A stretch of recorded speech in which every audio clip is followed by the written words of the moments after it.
contrary law as the inversion of the first law, or in the inner difference, it is true that infinity itself becomes the object of the understanding. But once again, the understanding falls short of infinity as such, since it again apportions to two worlds, or to two substantial elements, that which is a difference in itself, the self-repulsion of the self-same and the self-attraction of the unlike. To the understanding, the movement as it is found in experience is here a mere happening, and the self-same and the unlike are predicates, whose essence is an inert substrate. What is, for the understanding, an object in a sensuous covering, is for us in its essential form as a pure notion. This apprehension of the difference as it is in truth, or the apprehension of infinity as such, is for us, or in itself, that is, merely implicit. The exposition of its notion belongs to science, but consciousness, in the way that it immediately has this notion, again comes on the scene as a form belonging to consciousness itself, or as a new shape of consciousness, which does not recognize in what has gone before its own essence, but looks on it as something quite different. Since this notion of infinity is an object for consciousness, the latter is consciousness of a difference that is no less immediately canceled. Consciousness is for its own self. It is a distinguishing of that which contains no difference or self-consciousness. I distinguish myself from myself, and in doing so I am directly aware that what is distinguished from myself is not different from me. I, the self-same being, repel myself from myself, but what is posited as distinct from me, or is unlike me, is immediately in being so distinguished, not a distinction for me. It is true that consciousness of an other, of an object in general, is necessarily self-consciousness, a reflectedness into self, consciousness of itself and its otherness. The necessary advance from the previous shapes of consciousness for which their truth was a thing and other than themselves expresses just this, that not only is consciousness of a thing possible only for a self-consciousness, but that self-consciousness alone is the truth of those shapes. But it is only for us that this truth exists, not yet for consciousness. But self-consciousness has at first become simply for itself, not yet as a unity with consciousness in general. Paragraphs 164 and 165 are going to close out this section of force in the understanding.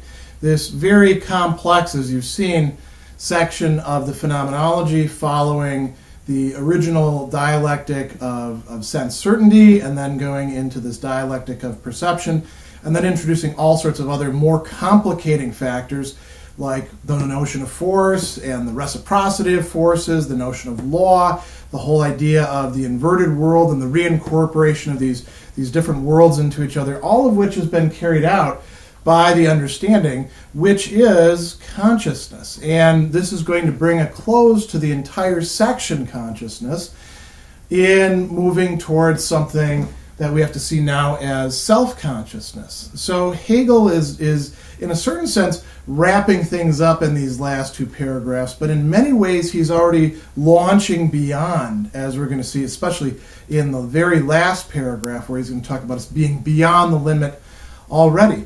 So he's doing a little bit of recap here, but he's also introducing some new ideas. He's saying that the thing that we're concerned with is infinity, the Unendliche, that which does not have limits or ends or dividing places to it. And what he's going to say here is that the understanding is making a bit of a detour. So let's look at the text and what he's actually saying here in this. He says, as the understanding is taking on this object, right, as infinity itself becomes the object of the understanding falls short. That's the translation of verfehlt here. I'm actually going to call it a detour. It takes a detour from grasping infinity as such to grasping what it makes of and mistakes for this movement of infinity.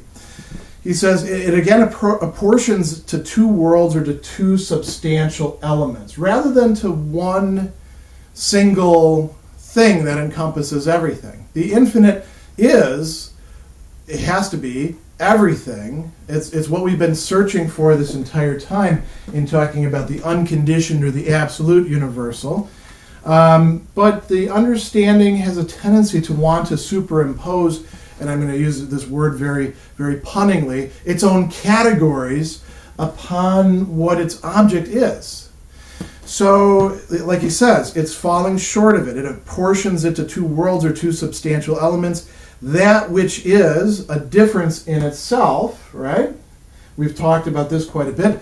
Difference in itself. Within everything there is differentiation taking place. That's also taking place within the whole, within the process that consciousness is conscious of or becoming conscious of and is taking stock of and is also a part of.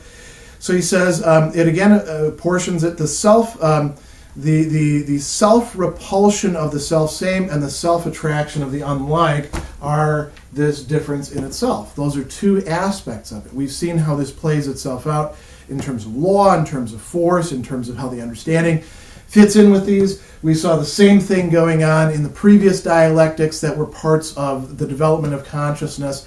Now we're bringing it all to a close. So that's what understanding was supposed to get. What does it do instead? It shoots towards this, something that it's almost like its own image, its own prop, its own schema by which it's going to understand infinity, and in doing so it misunderstands it. Because what it does is it turns what is living, what is developing, what is moving into an inert substance. It, if we want to pick out somebody to single out and pick on, it would be Aristotle, the Aristotle of the categories, who talks about the hypokemenon, the subject, it's often translated as, the substrate, the thing that bears qualities, and which doesn't seem to do an awful lot other than work as a repository for these things that we can call predicates. When we predicate something of something else, we're saying it has this attribute, it has this quality. And what we think that we're doing is designating what that thing is, but we're really only designating a way in which it is. This is the way Aristotle would talk about it. And Hegel wants to get us away from an over-reliance upon that kind of substance metaphysics and towards a metaphysics of development of process. It's not to say that he's totally rejecting substance metaphysics. Remember, Hegel never really rejects anything out of hand and says we're going to banish this to the outer pale or the outer darkness. It's totally out of our scheme. Instead, he says, well, there's a one-sidedness to that, and we need to fill in the rest of it so that we can see the real truth of what's going on here. That's another important idea that comes out in this. Hegel is talking about this being the truth that the understanding has been seeking, and in going after what it takes to be true, in part because it's easier for it, it doesn't grasp the truth, it grasps something else instead. So he goes on and he says, to the understanding, the movement as it is found in experience is here a mere happening. Movement turns into something that's more manageable, that the understanding can make sense of. So the self-same and the unlike become predicates whose essence is in an inert substrate, an inert subject, whatever you want to call it. Again, Aristotle's hypokemenon, that which is lying below, which the other stuff is kind of piled on top of. What does this mean? That means that this way of looking at things is in fact a detour. It's taking us away from the course where we want to be. So how do we get back on course? He says, what is for the understanding an object in a sensuous covering is for us in its essential form as a pure notion, a pure concept. That's what we're trying to grasp. We're trying to move through the world of appearances, which we've seen is also the same as the supersensuous world of laws and of things that seem to be static, and the world of inversion. All of those are rolled into one world. So we want to try to grasp all of this.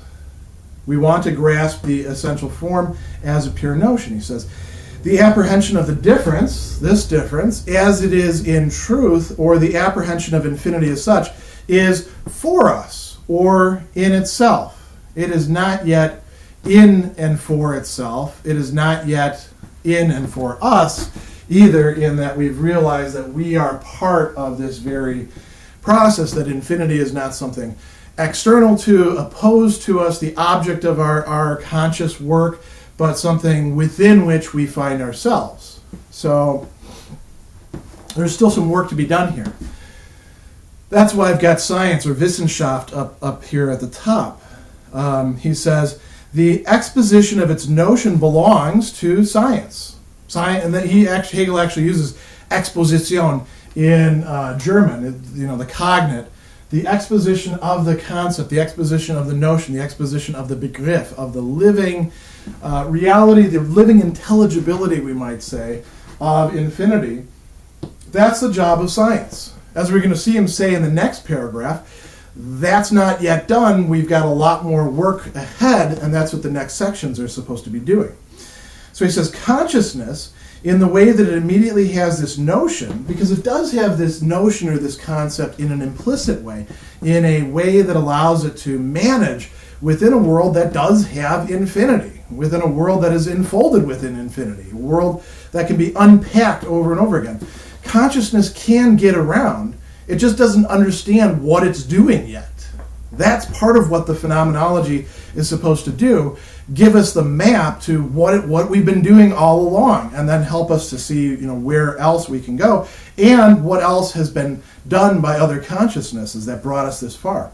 So he says, consciousness, in the way that it immediately has this notion, again comes on the scene as a form belonging to consciousness itself, or as a new shape of consciousness,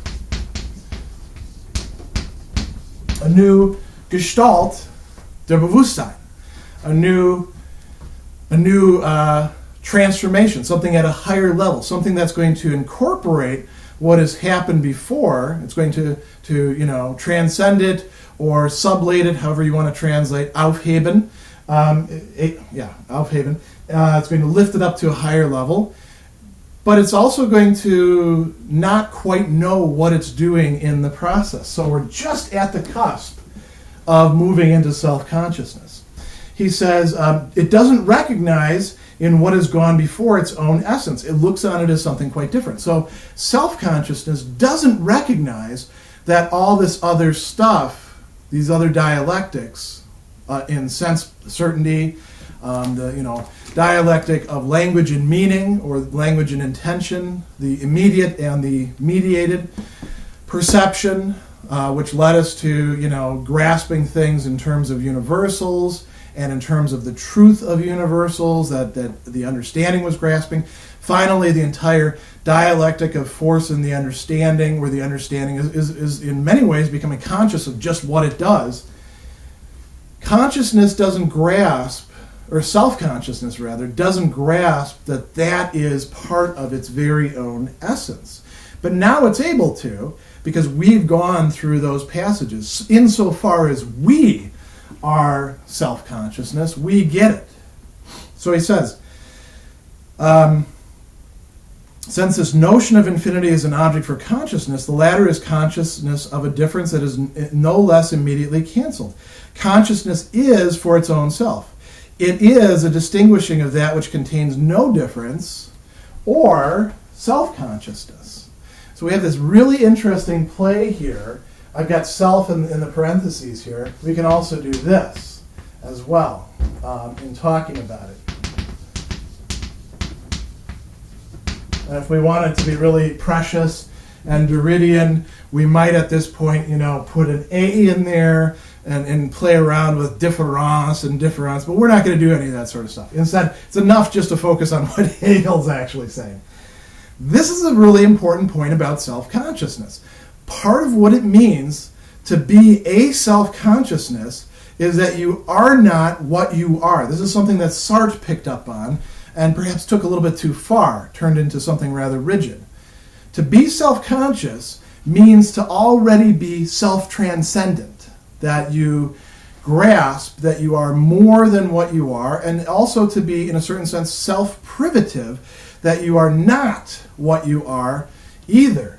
that there is a difference that is no difference, or there is a nothing that is a difference within the heart of consciousness itself. That's why you can say I and mean it. And that's why I can grasp your I as the same I and yet a different I than the one that I use. We've seen this already before. Remember, think all the way back to the dialectic that was going on with sense certainty. We saw the I fit into this, didn't we? So this is part of the essence of self-consciousness.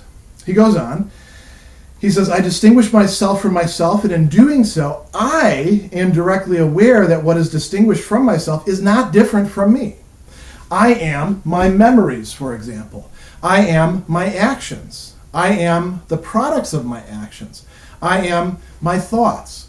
I am the complex of habits and assumptions and relationships that surround me like sort of an atmosphere, as Yves Simon says in his book on virtue.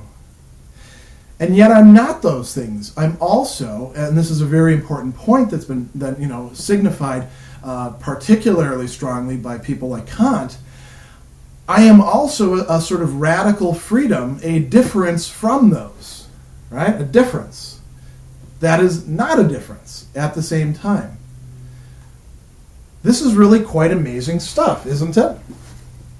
So he goes on, and he says, it's true consciousness of an other, of an object in general, is necessarily self-consciousness. When consciousness has an object, it is at the same time, as we've seen, not just consciousness of that object, it is also self-consciousness of itself having that object. That is what it means to actually be conscious. This can be implicit or explicit, but it's still there whether it's realized or not. So he says, the necessary advance from the previous shapes of consciousness for which their truth was a thing, right? Again, sense certainty, perception, the understanding, all oriented towards some thing that is different than consciousness itself. With the transition from perception to force and the understanding, a little bit of a glimmer of that. But now we're dealing with self-consciousness becoming conscious of itself as self-consciousness. So he goes on and he says, that expresses just this, that not only is consciousness of a thing only possible for self-consciousness, but that self-consciousness alone is the truth of those shapes. Now, does Hegel mean that animals that don't have a sort of reflexive self-consciousness are not conscious of anything? He's not saying that.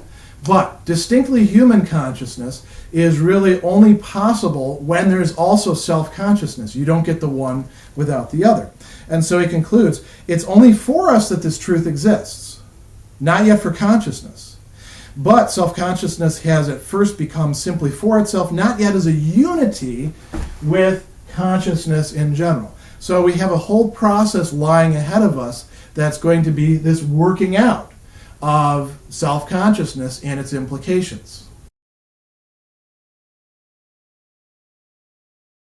We see that in the inner world of appearance, the understanding and truth comes to know nothing else but appearance, but not in the shape of a play of forces, but rather that play of forces is its absolutely universal moments and in their movement. In fact, the understanding experiences only itself. Raised above perception, consciousness exhibits itself closed in a unity with the supersensible world through the mediating term of appearance, through which it gazes into this background lying behind appearance. The two extremes of this syllogism, the one of the pure inner world, the other of the inner being gazing into this pure inner world, have now coincided, and just as they, qua extremes, have vanished, so too the middle term, as something other than these extremes, has also vanished. This curtain of appearance hanging before the inner world is therefore drawn away, and we have the inner being, the I, gazing into the inner world, the vision of the undifferentiated self-same being, which repels itself from itself, posits itself as an inner being containing different moments, but for which equally these moments are immediately not different, self-consciousness. It is manifest that behind the so-called curtain which is supposed to conceal the inner world, there is nothing to be seen unless we go behind it ourselves, as much as in order that we may see as that there may be something behind there which can be seen. But at the same time, it is evident that we cannot, without more ado, go straight away behind appearance.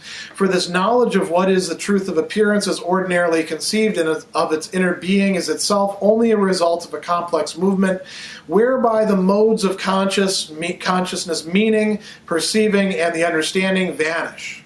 And it will be equally evident that the cognition of what consciousness knows in knowing itself requires a still more complex movement, the exposition of which is contained in what follows.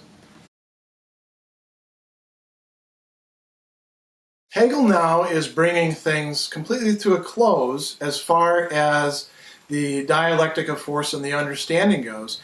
And insofar as he's doing that in this paragraph 165, he's also bringing an end to the entire consciousness section, our first main section of the work.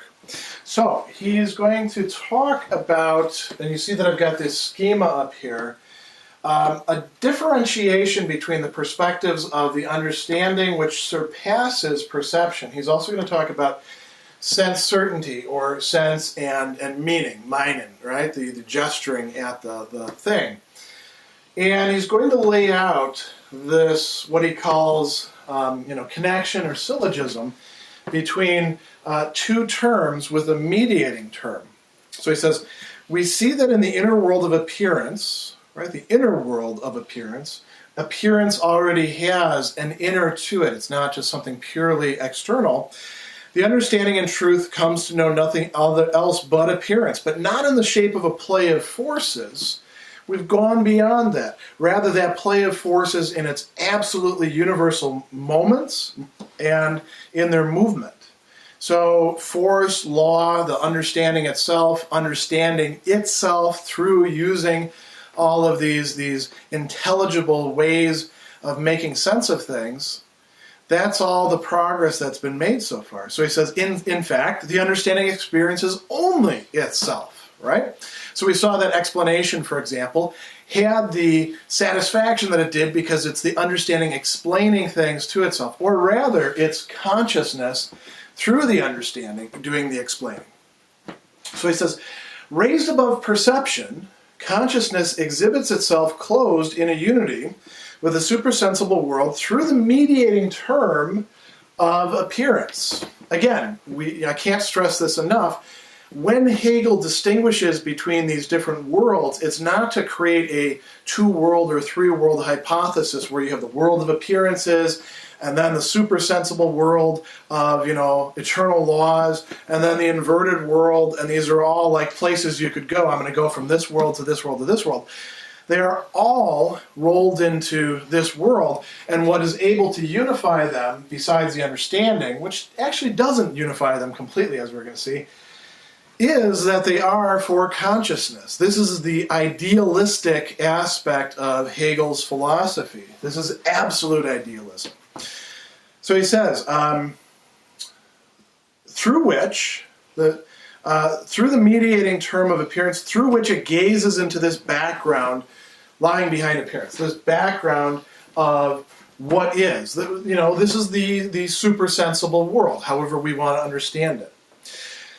So he says the two extremes, the one of the pure inner world, the interior of things, the hidden meaning, the recesses of what is. And we can understand this in terms of, the forces as opposed to just the mere manifestation of force, the laws structuring things, that the understanding is able to grasp.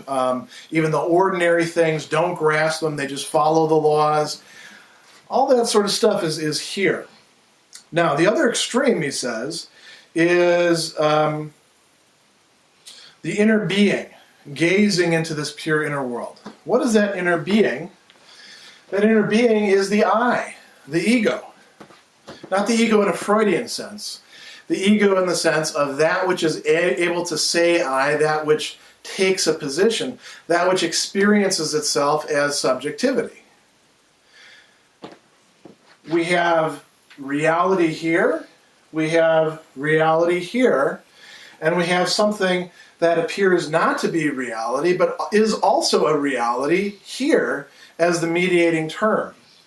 It is through appearance that the inner being is able to have this relation of looking into to the pure inner world.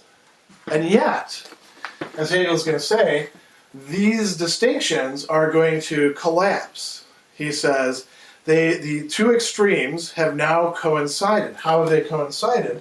We've seen that the inner being itself is, in fact, what gives us this pure inner world. It's not as if the world beyond appearances lies there outside, beyond the appearances which are themselves external to us and which impinge upon our senses or something like that, and then make their way into the citadel of our mind, so that what would be beyond appearance would be even further away. We're able to grasp it as that which is beyond experience because we're already there as well. This is you might say, humanized world of appearances and realities. So he goes on and he says, these extremes, as extremes, have vanished. So what does that mean? The middle term has also vanished. The curtain of appearance hanging before the inner world is drawn away. Isn't that a wonderful expression? The curtain of appearance is drawn away so we can see things as they are. Hanging before the inner world, it's gone. We now have the inner being, the I, gazing directly into the inner world. The vision, he says, of the undifferentiated self-same being which repels itself from itself. Okay, so this is all, the Hegel stuff that we've come to get to know, right? The inner world is infinity, which includes the self-same repelling itself from itself and the unlike drawing to itself and all this dynamism and movement, right? And yeah, that's not just in this pure inner world, that is also in the inner being of the I. That's the really important movement to grasp here. So he says, these moments are immediately not different. They are self-consciousness. So he says, it's manifest that beyond the so-called curtain, which is supposed to conceal the inner world, there's nothing to be seen unless we go beyond it ourselves. This is another way of saying the same thing, so repelling the self-same from itself, right? We want to get very Hegelian about this.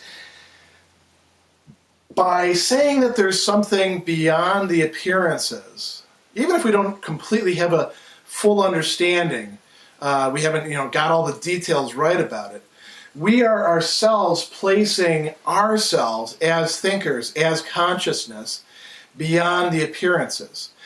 Put in more general terms, the way that Hegel likes to talk about this is that whenever we have a limit, if we think the limit, we are already thinking beyond the limit.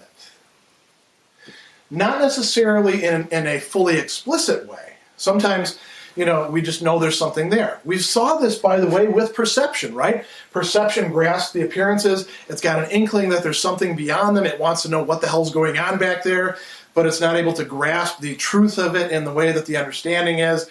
The understanding does this by means of laws, by means of forces, other things as well, worlds.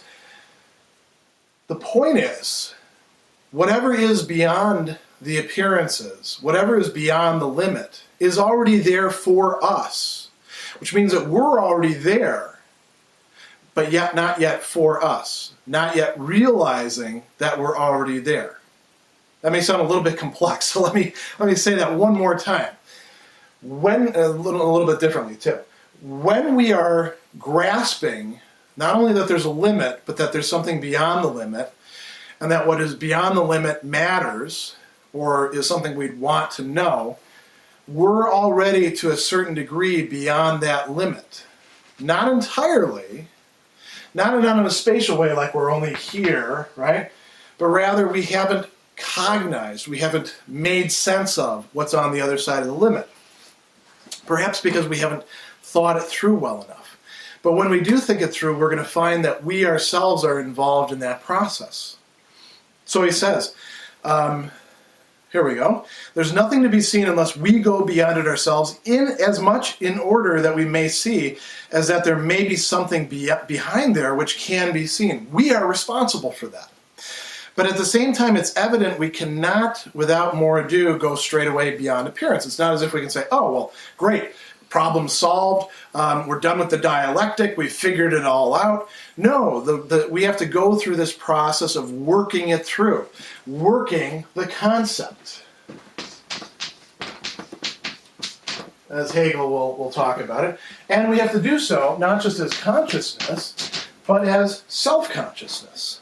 So he says, this knowledge of what is the truth of appearance as ordinarily conceived and of its inner being is itself only a result. It's not something we own right now. It's not something that we have at our disposal. Unless we skip ahead. Let's get to the result, right? But we know that that's not going to really work for us if we're good Hegelians. He says, it's not available for us as result yet, but it's the result of a complex movement whereby the modes of consciousness, meaning, perceiving, and the understanding vanish. We're now beyond these in a certain way. We've gone through all that work to now just sort of put it aside. Don't feel disappointed, though. It's not like we're totally leaving that stuff behind. Hegel never leaves anything totally behind. You're going to see a lot of the same movements repeating themselves. He's going to talk later on about how these get recuperated, how these get brought back into the story. But he says they vanish, and it will be equally evident that the cognition of what consciousness knows in knowing itself requires a still more complex movement, the exposition of which is contained in what follows.